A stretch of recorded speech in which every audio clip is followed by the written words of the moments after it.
हम लोग ये तो कर भी सकते हैं कि जो मिले उसी में संतुष्ट रह जाएं, पर दूसरे के दोषों को देखे बिना नहीं रह सकते। लोगों की स्थिति बड़ी गड़बड़ है पंकज जी। एक व्यक्ति ने भोले बाबा की खूब आराधना की, भोले बाबा प्रसन्न हो गए, बोले वरदान मांगो। बोले आपको जो अच्छा लगे वो ही दे दीजिए। तो भोले बाबा ने एक शंख उस व्यक्ति को दे दिया। कहा इस शंख के प्रभाव यह है कि तुम जो भी कुछ मन में चाह करोगे, इच्छा करोगे, और जो भी मन में इच्छा करोगे शंख को बजाओगे तो तुरंत वह वस्तु आपको उपस्थित हो जाएगी, प्राप्त हो जाएगी। बड़ा प्रसन्न हो गया कि भाई गजब का शंख, अब तो कुछ भी दुर्लभ नहीं रह गया।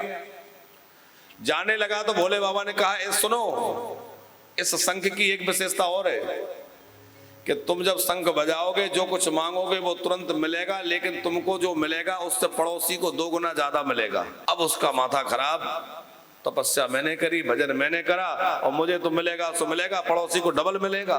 चलो ठीक है, मिल गया, ले चले। लेकर घर आया, टूटी सी झोपड़ी में रहता था, तो सबसे पहले तो शंख बजाया, भगवान हे महादेव बढ़िया 2 मंजिला मकान बन जाए। और भोले बाबा का शंख फूंका, और फिर देर क्या थी, बढ़िया चमचमाता हुआ 2 मंजिला मकान, बड़ा दिव्य सुंदर भवन बन गया। उसका तो 2 ही मंजिल बना, लेकिन देखा कि पड़ोसियों के 4-4 मंजिल हो गए। अब रात भर नींद ना आए कि देखो तपस्या मैंने करी, इनके 4 मंजिल। उसने कहा कि मेरे यहाँ बढ़िया जो है हाथी घोड़े सवारी आ जाए तो उनके यहाँ जो आई सो आई, लेकिन पड़ोसियों के यहाँ 2 गुना अधिक मात्रा में। अब जो कुछ भी मांगे पड़ोसियों के यहाँ डबल हो जाए। बहुत परेशान। उसने कहा कि अच्छा ऐसे नहीं काम चलेगा, अब मैं दूसरी विधि लगाऊंगा। दूसरे को दुखी करने के लिए लोग कितना क्या कर लेते, अपना काम बिगड़ जाए, लेकिन दूसरे का नहीं बनना चाहिए। भगवान मेरा भवन जो है वो 1 मंजिल रह जाए। अब उसका 1 मंजिल हुआ तो 2 गुना काम होना था, तो उसने घटने का कहा कि मेरा घट करके 1 मंजिल रह जाए, तो पड़ोसियों के बिल्कुल ही समाप्त हो गए। अब बढ़िया रहा। बोले बाबा शंख बजाया, बोले मेरे घर के द्वार के सामने एक गहरा सा गड्ढा खुद जाए, कुआं खुद जाए। तो सामने इसके तो 1 गड्ढा खुदा और पड़ोसियों के सामने 2-2 गड्ढे। बोला कि मेरी, फिर शंख बजाया और शंख में फूंक मार के बोले मेरी 1 आंख, उसकी तो 1 गई, पड़ोसियों की दोनों चली गई। और 2-2 गड्ढे सामने खुद गए, दोनों आंख चली गई इस गड्ढे में, नहीं तो इसमें गिरेगा, अंधा तो हो ही गया। अब वो इतना क्यों परेशान हो रहा है? क्योंकि वो नहीं चाहता कि पड़ोसी सुखी रहे है। दूसरे का सुख व्यक्ति से नहीं देखा जाता भैया। जो दूसरे को सुखी देखकर सुखी नहीं हो सकता वो भक्त कैसे कहा जा सकता है? वह तो उस ओले की तरह है कि जो ओला गिरता है तो फसल को भी नष्ट करता है और स्वयं भी नष्ट हो जाता है। ओले जब बरसते हैं फसल को नष्ट कर देते हैं और स्वयं भी नष्ट हो जाते हैं। हम दूसरे का बुरा चाहते हैं तो उसका तो बुरा करते ही हैं, पर हमारा भी बुरा होता है, हमारा भी अनिष्ट हो जाता है। इसलिए 8 जता लाभ संतोषा, और सपने उन्हें देखई परदोषा। जो दूसरे का दोष दर्शन स्वप्न में भी ना करे वह 8वीं भक्ति है। 9वीं भक्ति क्या है? नवम सरल सवसन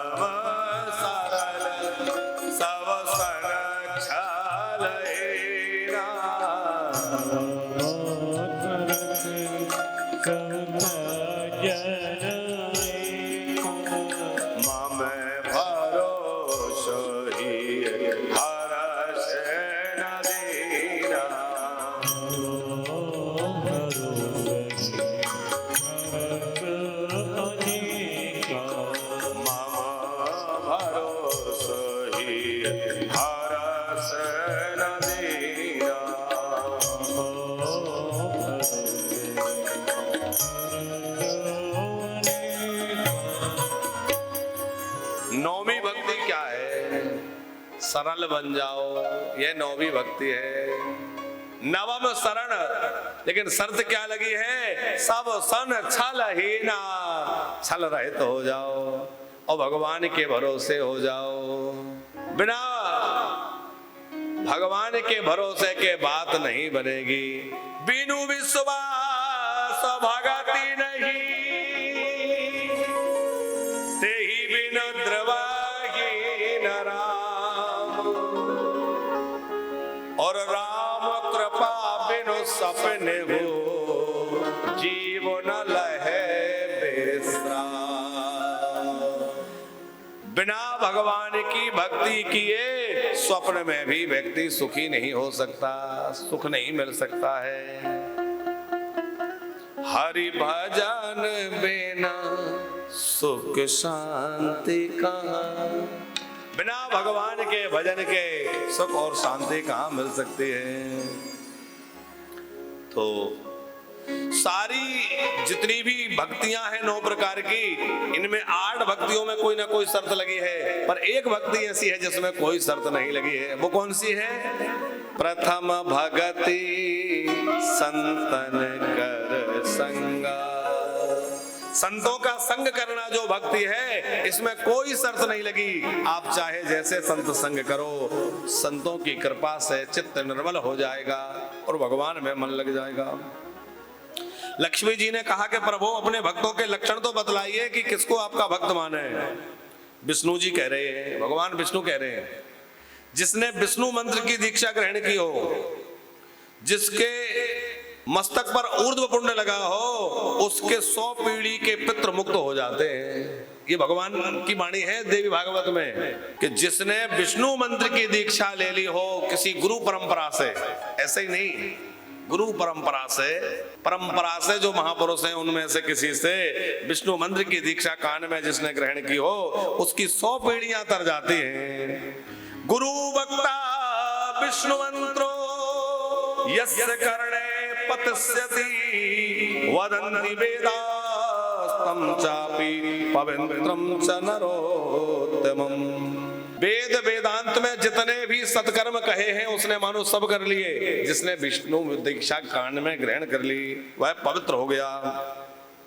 पुरुषानाम सतम पूर्वम तथा तज्जन्म मात्रता, और उसके 100 पीढ़ी के पूर्वज मुक्त हो जाते हैं। भगवान कह रहे हैं जो मेरे गुणों के अनुसार आचरण करता है, निरंतर मेरी कथाएं सुनता है, वह मेरा भक्त है।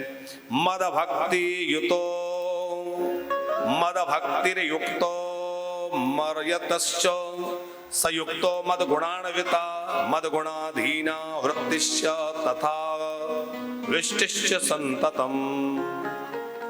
जो सदा मेरे गुणगान करने में लगा रहता है, मेरी कथा सुनने में लगा रहता है।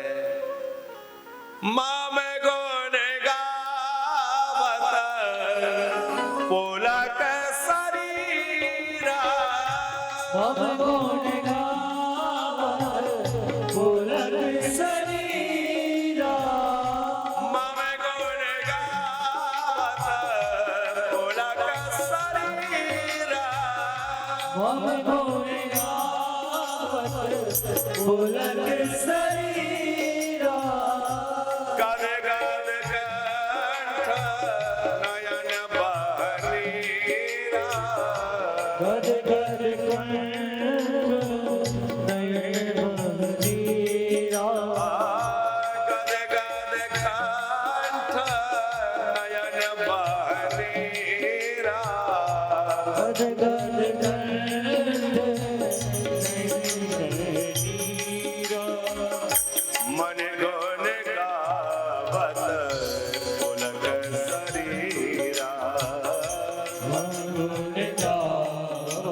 मेरी कथा श्रवण मात्र से जो आनंद विभोर हो जाए, पुलकित हो जाए और अश्रु बहने लग जाए, मानी कथा ऐसे सुने कि सुनते सुनते रोमांचित हो जाए।